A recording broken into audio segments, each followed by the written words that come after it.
जय हिंद। नमस्कार साथियों, कैसे हैं आप सभी लोग। उम्मीद करते हैं कि आप अच्छे होंगे और साथियों आपकी तैयारी जो है बिल्कुल अच्छी तरीके से चल रही होगी। तो साथियों आज के इस क्लास में हम सभी लोग जो है बीएसएससी कार्यालय परिचारी भर्ती 2026 के एग्जाम के लिए साथियों ऐसे इंपोर्टेड और चुनिंदे क्वेश्चन लिए हैं जो कि आपके बीएसएससी कार्यालय परिचारी के एग्जाम के लिए जो है काफी ही इंपोर्टेंट है। तो आप इस क्लास को बिल्कुल अच्छे से देखिएगा और इस क्लास में जो भी क्वेश्चन कराए जा रहे हैं आप इन सभी क्वेश्चनों को एक बार अच्छे से जरूर याद कर लीजिएगा। तो चलिए क्लास को स्टार्ट करते हैं। उनसे पहले यदि आप इस चैनल पे पहली बार जुड़े हैं तो आप जो है इस चैनल को सब्सक्राइब कर लीजिए और सब्सक्राइब करके ऑल नोटिफिकेशन को ऑल पे दबा के जुड़ जाइए, जिससे कि जब भी कोई नई क्लास हो सबसे पहले क्लास का नोटिफिकेशन जो है आपके पास पहुंच सके। तो आप इस चैनल को सब्सक्राइब कर लीजिएगा, साथ ही साथ आप जो है इस क्लास को भी लाइक जरूर कर लीजिएगा।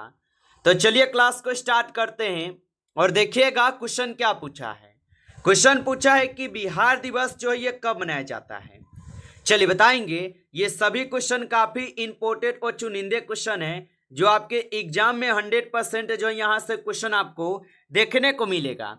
तो अच्छे से इन सभी क्वेश्चन को याद कर लीजिएगा और बताइएगा कि बिहार दिवस जो है कब मनाया जाता है। तो याद रखिएगा बिहार दिवस जो है 22 मार्च को मनाए जाते हैं। ऑप्शन ए यहाँ पे सही जवाब हो जाएंगे। चलिए अगला क्वेश्चन देखिएगा। क्वेश्चन पूछा गया है और क्वेश्चन क्या है कि श्वेत क्रांति का संबंध किससे है। चलिए बताएंगे आप। तो श्वेत क्रांति का संबंध जो है किससे हो जाएंगे। तो याद रखेंगे श्वेत क्रांति का संबंध जो है दूध से हो जाएंगे। ऑप्शन यहाँ पे बी आपका सही जवाब है, दूध से होगा। चलिए अगला क्वेश्चन देखिएगा। क्वेश्चन है कि बिहार के प्रथम मुख्यमंत्री कौन थे। चलिए बताएंगे आप। तो बिहार के प्रथम मुख्यमंत्री कौन थे। तो याद रखिएगा बिहार के प्रथम मुख्यमंत्री जो है यहाँ पे हो जाएंगे आप सभी लोगों का कौन। तो आप बताएंगे यहाँ पे हो जाएंगे डॉक्टर श्री कृष्ण सिंह। ऑप्शन यहाँ पे सी आपका सही जवाब है।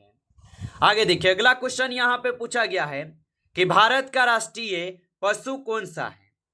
चलिए बताएंगे आप। तो भारत का राष्ट्रीय पशु कौन सा हो जाएगा। तो आप सभी लोग को पता होगा, इसका आंसर आप सभी लोग कमेंट करके देंगे। 4th नंबर क्वेश्चन आपके लिए रहेंगे। चलिए आगे बढ़ते हैं।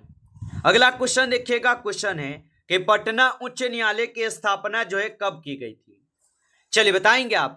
तो पटना उच्च न्यायालय की स्थापना कब हुई थी।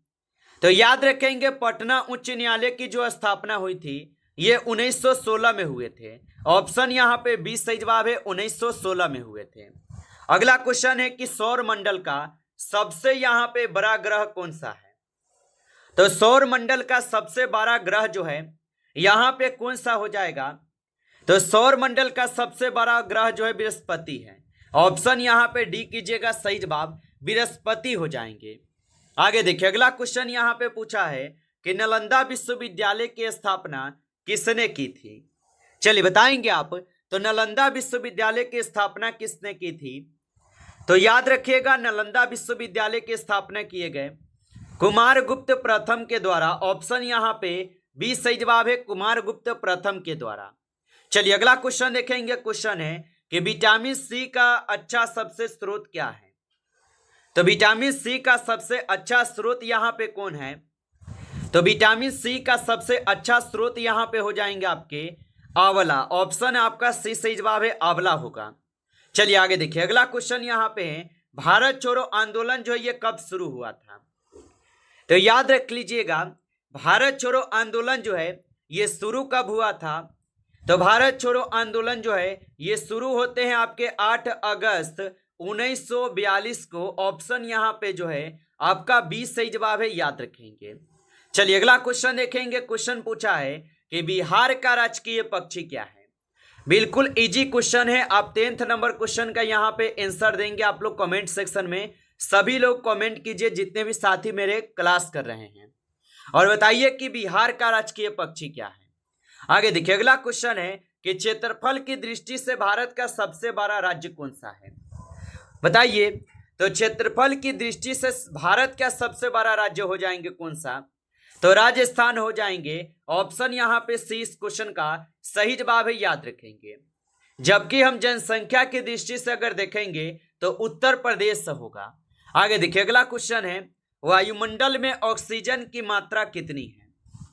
तो याद रखेंगे वायुमंडल में ऑक्सीजन की जो मात्रा है ये हो जाएंगे आपके 21%। ऑप्शन यहाँ पे बी सही जवाब है, 21% हो जाएगा।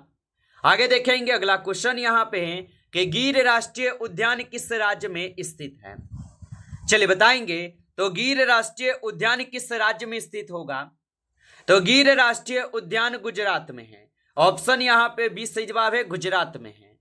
आगे देखिए अगला क्वेश्चन यहाँ पे है, भारत का लौह पुरुष किसे कहा जाता है? चलिए बताएंगे आप। और आप अभी तक इस क्लास को लाइक नहीं किए हैं तो इस क्लास को एक बार आप लाइक कर लेंगे, और नए जुड़े हैं चैनल पे तो चैनल को सब्सक्राइब करके ऑल नोटिफिकेशन को ऑल पे दबा के जुड़ जाइए, क्योंकि यहाँ पे आपके बीएसएससी कार्यालय परिचारी के लिए स्पेशल आपको डेली क्लास दिए जाते हैं। तो आप चैनल को सब्सक्राइब करके जुड़ जाइएगा। और बताइए कि भारत का लौह पुरुष किसे कहा जाता है? तो याद रख लीजिएगा यहाँ पे हो जाएंगे सरदार वल्लभ भाई पटेल जी। ऑप्शन सी के साथ है तो आपका बिल्कुल सही है। आगे देखिए अगला क्वेश्चन है कि सत्य में जयते कहां से लिया गया है? चलिए बताएंगे आप। तो सत्य में जयते कहां से लिया गया है? तो सत्य में जयते जो है ये मुंडकोपनिषद से लिए गए हैं। ऑप्शन यहाँ पे बी सही जवाब है। आगे देखिए अगला क्वेश्चन यहाँ पे है, बिहार में कुल कितने जिले हैं? ये तो सभी लोग को पता होगा। 60 नंबर क्वेश्चन का आप आंसर यहाँ पे कमेंट कीजिए, 60 क्वेश्चन का।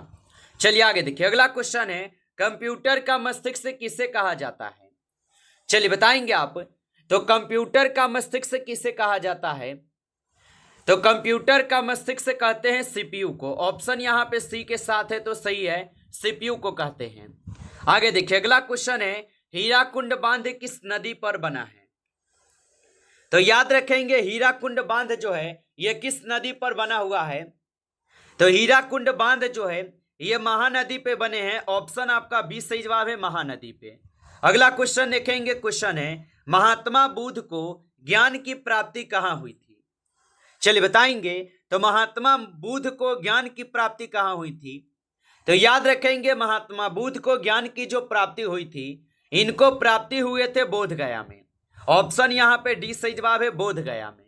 अगला प्रश्न देखेंगे, भारत की सबसे बड़ी यहाँ पे लंबी नदी कौन सी है? तो भारत की सबसे अगर लंबी नदी देखेंगे तो यहाँ पे कौन हो जाएंगे? तो भारत की सबसे लंबी नदी यहाँ पे हो जाएंगे गंगा नदी, जिनकी लंबाई की अगर बात करें तो 2525 किलोमीटर है। आप इनकी लंबाई को याद रखेंगे। और बताइए आप कि भारत में सबसे यहाँ पे चौड़ी नदी कौन सी है? आप कमेंट करके बताइएगा भारत की सबसे चौड़ी नदी कौन सी है। आगे देखिए अगला क्वेश्चन है, पानी का रासायनिक सूत्र क्या है? चलिए बताएंगे। तो पानी का अगर रासायनिक सूत्र देखेंगे तो हमारे हो जाएंगे H2O। यहाँ पे ऑप्शन बी में दिए गए हैं। आगे देखिए अगला क्वेश्चन यहाँ पे है कि लोकनायक के नाम से किसे जाना जाता है? चलिए बताएंगे। तो लोकनायक के नाम से किसे जाना जाता है? तो लोकनायक के नाम से हम सभी लोग जो है यहाँ पे किसे जानते हैं? तो आप बताएंगे जयप्रकाश नारायण को। ऑप्शन ए यहाँ पे सही जवाब है, जयप्रकाश नारायण को जानते हैं। चलिए आगे देखिए अगला क्वेश्चन यहाँ पे है, अंतर्राष्ट्रीय महिला दिवस जो है ये कब मनाया जाता है? तो अंतर्राष्ट्रीय महिला दिवस जो है ये कब मनाए जाते हैं? तो याद रखेंगे अंतर्राष्ट्रीय महिला दिवस 8 मार्च को मनाए जाते हैं। ऑप्शन सी सही जवाब है, 8 मार्च को। अगला क्वेश्चन देखेंगे, बिस्मिल्लाह खान का संबंध किस वाद्य यंत्र से है? चलिए बताएंगे आप।